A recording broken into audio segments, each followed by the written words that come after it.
Hello बच्चों, आज हम लोग देखेंगे 3 क्वेश्चन और, ठीक है। किस टॉपिक पे देखना है कि हम लोगों ने देख लिया था एप्लीकेशन ऑफ ट्रिग्नोमेट्री, ठीक है ना।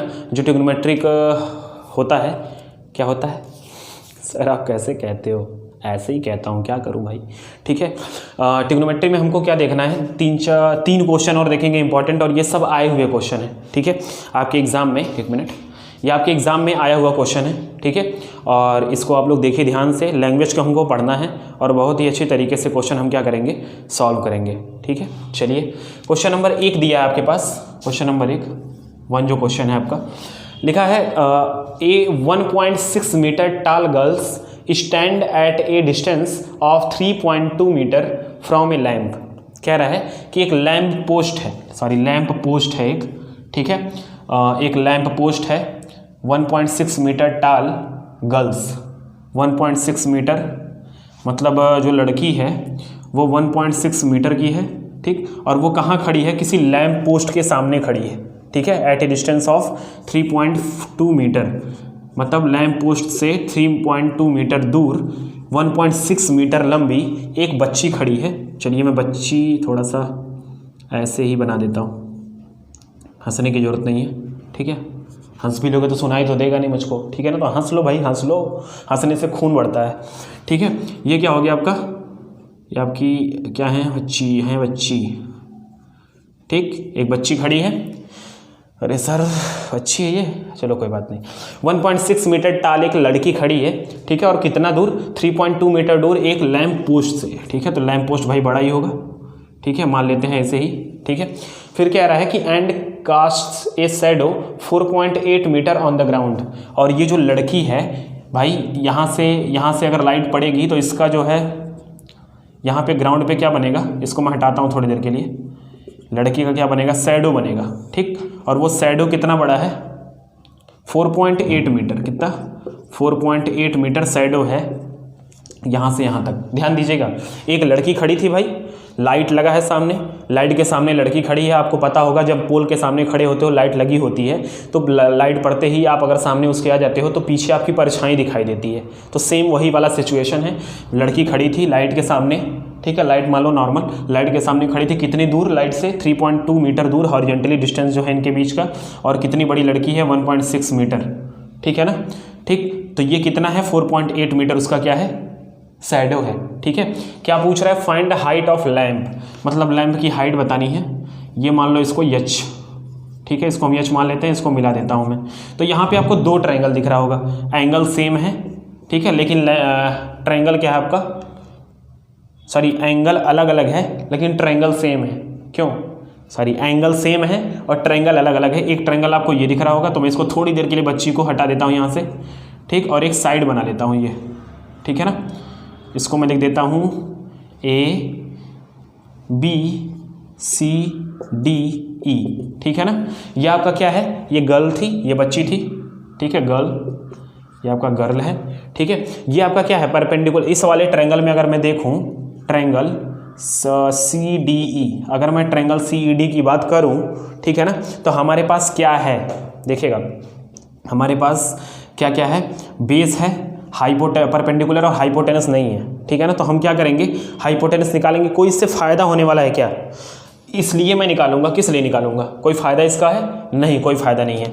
आप ये देखो, सबसे पहले हमारा काम होता है फिगर बनाना। फिगर बन गया है, बस आप ही की तरह मैं भी सोच रहा हूँ, मुझको भी कुछ नहीं आता, ठीक है, नहीं आता ना, ठीक है। देखो, आप ही की तरह सोच रहा हूँ, पहले फिगर बना लिया। अब हमको हाइट अगर पता करनी है तो हाइट पता करने का एक ही तरीका है, ये पता है, या तो ये पता चल जाए तो पाइथागोरस लगा लें हम लोग, ठीक। या तो अगर ये एंगल पता चल जाता तो आपको पता है इस बड़े वाले ट्रायंगल का ये पूरा बेस है, जिसके बारे में आपको पता है यहाँ से यहाँ तक कितना है, 4 और 3 7 8 सेंटीमीटर यहाँ से यहाँ तक है। देख रहे हो? आपको दिख रहा होगा 8 मीटर, ठीक। तो ये पूरा 8 है, ये एच है। अगर हाइपोटेनस पता होता तो आप क्या निकाल लेते। लेकिन अगर आपको एंगल भी पता चल जाए ना, तो ये बेस पता है, परपेंडिकुलर आप निकाल लोगे बहुत आसानी से, ठीक है। कैसे? टैन थीटा का यूज करके। तो मैं क्या करूँगा, पहले हमको बेस और हाइपोटेनस ये वाला पता है, ये बेस और ये हाइपोटेनस पता है ना। तो पहले हम क्या कर लेंगे? एंगल निकाल लेंगे। तो टैन थीटा की अगर मैं बात करूँ छोटे वाले ट्रायंगल में, तो हो जाएगा परपेंडिकुलर 1/6 और बेस क्या हो जाएगा? 4.8। तो ये कट करके क्या आ जाएगा? 1/4, ठीक है ना। 16 4 क्या होता है 48 होता है ना भाई, होता है नहीं होता है, 1/3 होगा, ठीक है ना। 16 3 48 हो गया। तो tan थीटा की वैल्यू कितनी आ गई 1/3। तो जो tan थीटा इस छोटे वाले ट्रायंगल के लिए है वही तो बड़े वाले ट्रायंगल के लिए भी होगा। तो अब क्या लिखोगे बड़े वाले ट्रायंगल के लिए, अगर मैं tan थीटा लिखूँ तो परपेंडिकुलर क्या होगा पूरा h, और बेस क्या होगा, बेस पूरा 8 है, 8 यहाँ से लेके यहाँ तक, ठीक है ना। तो ये क्या हो जाएगा, tan थीटा की वैल्यू आपको पता ही है, h/8 equal to tan theta पता है आपको 1/3।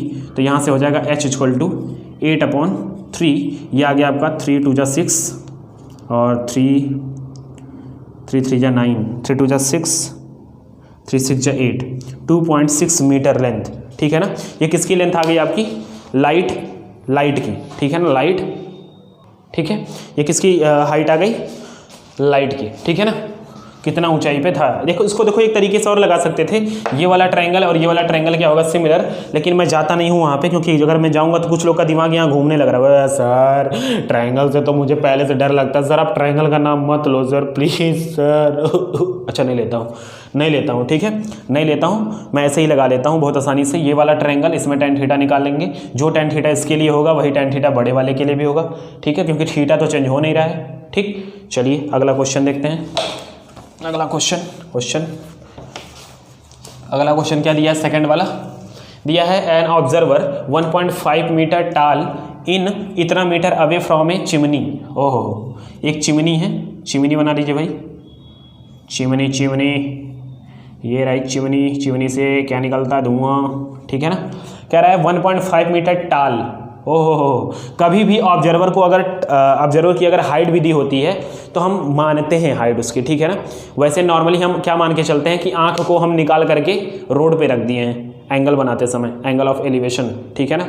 बाकी अगर हाइट दी रहेगी तो हम आंख को क्या मानेंगे, जितना हाइट दिया रहेगा उतना ऊपर। कितना हाइट दिया है 1.5 मीटर टाल बच्ची, ठीक है ना, नहीं ऑब्जर्वर, हमेशा बच्ची कर रहे हो, ऑब्जर्वर, ठीक है ना।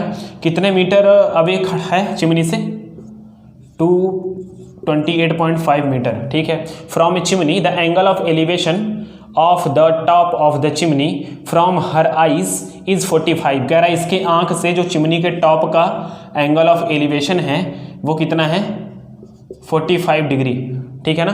What is the height of chimney, कह रहा है कि चिमनी का हाइट क्या होगा, जरा बताओ चिमनी का हाइट क्या होगा। एक चीज बताना जरा मुझे, अगर ये 28.5 है तो यहां से यहां तक भी क्या होगा 28.5 होगा कि नहीं होगा, बताओ होगा।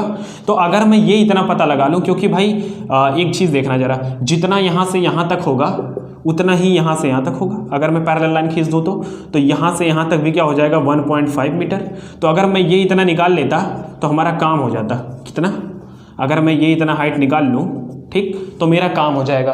तो अगर मैं छोटुआ वाला ट्रायंगल लूँ, ठीक, ये छोटुआ वाला ट्रायंगल देख रहे हो ना, ठीक, इस छोटुआ वाले ट्रायंगल में अगर मैं tan 45 लगा दूं तो आपको दिख रहा होगा कि tan 45 equal to perpendicular h और बेस कितना है 28.5। देखिएगा ध्यान से, मैं यहाँ नीचे ट्रायंगल नहीं ले रहा हूँ, ऊपर, क्योंकि उसके आंख से बोला है, उसके आंख से। कहाँ गया angle of elevation of the top of the chimney from her eyes, ठीक है ना।